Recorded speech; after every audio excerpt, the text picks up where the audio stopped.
Hello, I am Mr. Wendell, and if you're taking IB History 11 next year, I will be your history teacher. And there is a summer reading assignment for IB History 11. It's a novel titled 1876 by Gore Vidal. It is a novel. The main character, Charlie Schuyler, and his daughter and a few other people are fictional. But everyone else in the book, and it's a huge cast, is real and actually did and said the things they do and say in the book, no matter how outrageous.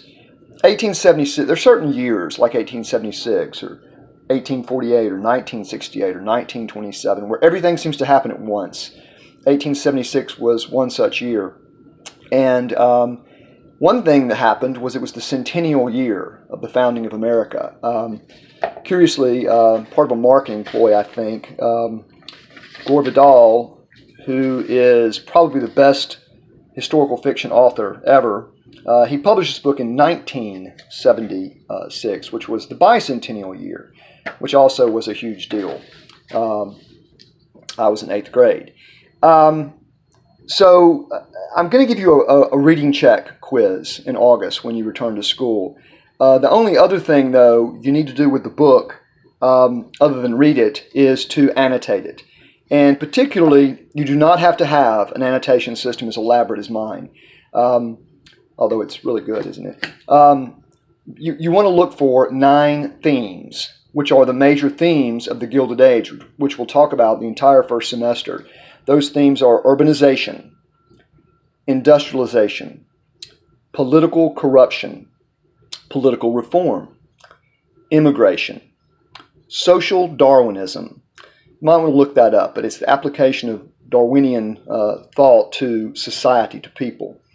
Stratification of wealth, prostitution, which is an unfortunate consequence of urbanization, it's a major problem in the Gilded Age, and Western expansion, cowboys and Indians, the growth of the West and pushing out of railroads, all that kind of stuff.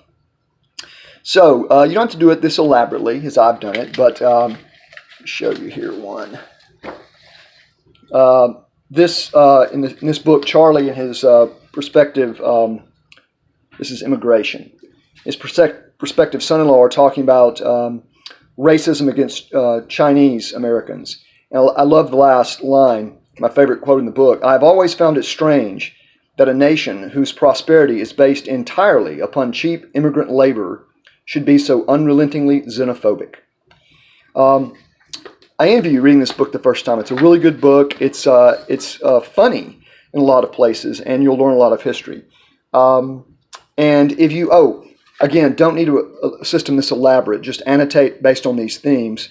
But I'm going to put your name in your book because you're going to turn your book in for the reading quiz, and I'm going to give you a grade for your annotations.